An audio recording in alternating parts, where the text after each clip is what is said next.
Randy Orton.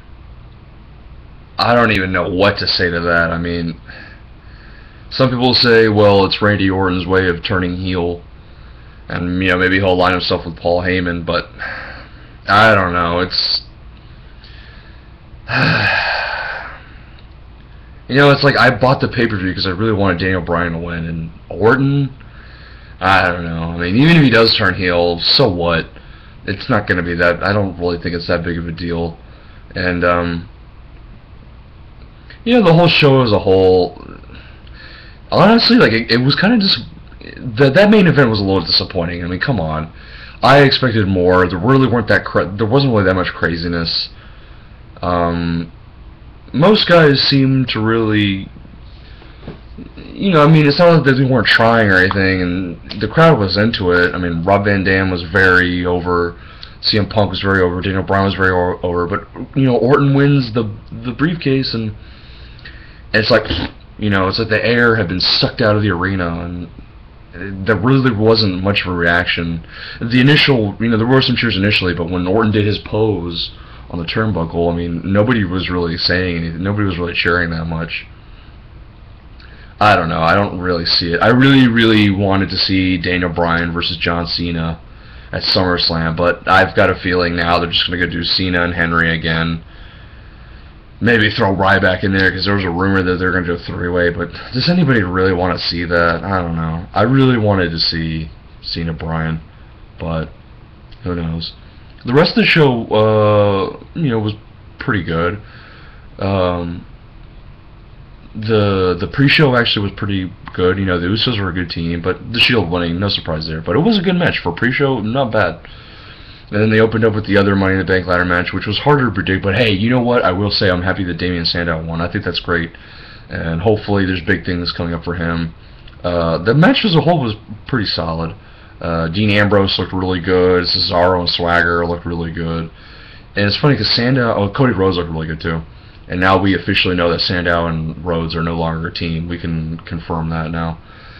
It's funny though, Sandow won, but he didn't really do that much in the ring. I think a lot of the work was done by Cody, Swagger, Cesaro.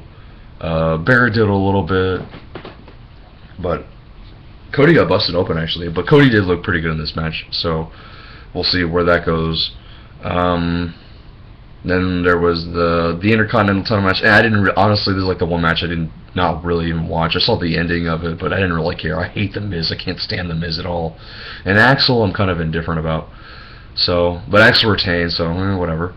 Then there was there was the Divas match.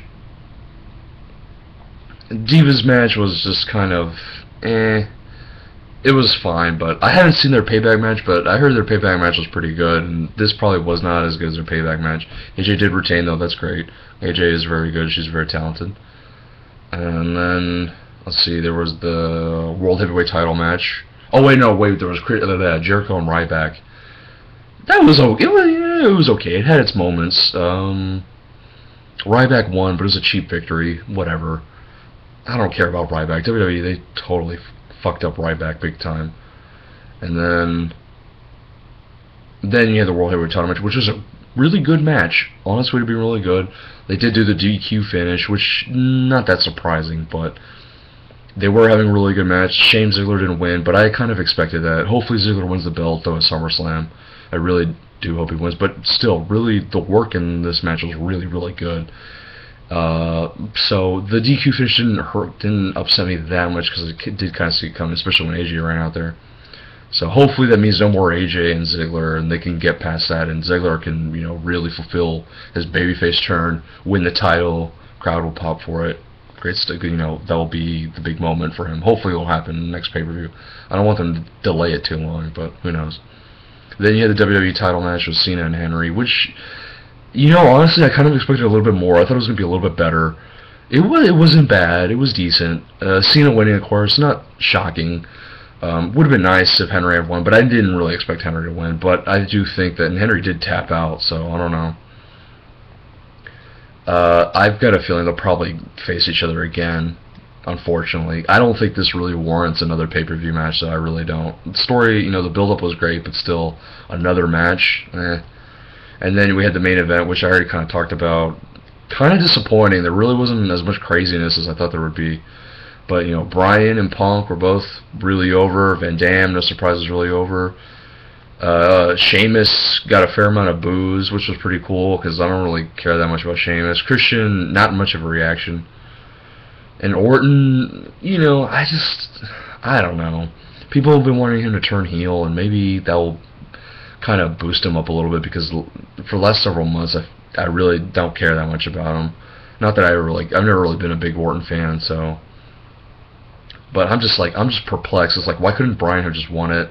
People say, oh, it's been too predictable, but there is such thing as good predictable, bad predictable. So, you know, Raw will be tomorrow night, and we'll see how that goes. I mean, I don't know. With the way things played out, I don't know if I want to buy it. You know, I bought this pay-per-view, Money in the Bank. I don't know if I want to buy SummerSlam now after Orton winning. Just, I don't know. It kind of left a bad taste in my mouth. Especially if we just get Cena and Henry again. I don't really care about that. The Ziggler Del Rio, I think, will be really good. Hopefully they add a stipulation to that match. That'd be nice if they did. I think that warrants some kind of gimmick.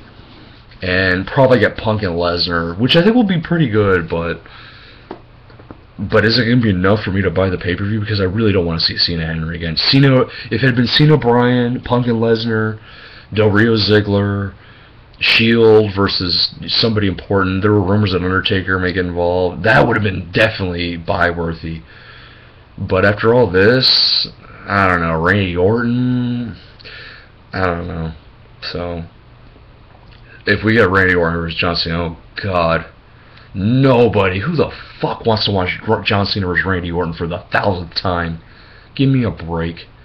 So, I will be going to the SmackDown show in about a week and a half.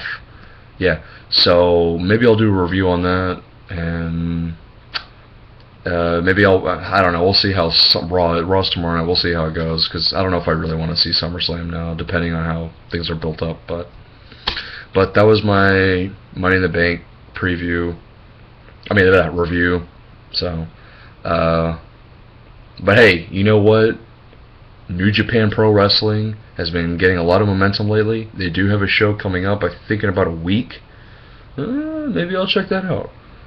Give the Japanese wrestlers their fair credit, because those guys got some talent.